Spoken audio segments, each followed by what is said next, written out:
وما لنا ألا نتوكل على الله وقد هدانا سبلنا ولنصبرن على ما آذيتمونا وعلى الله فليتوكل المتوكلون.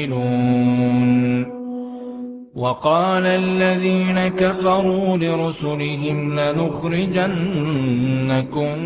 من أرضنا أو لتعودن في ملتنا فأوحى إليهم ربهم لنهلكن الظالمين ولنسكننكم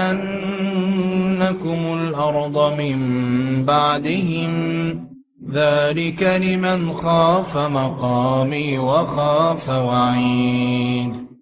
واستفتحوا وخاب كل جبار عنيد من ورائه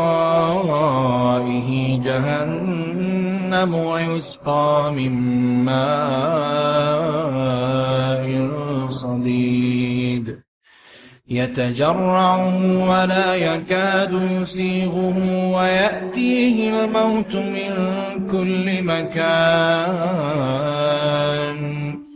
وما هو بميت ومن ورائه عذاب غليظ.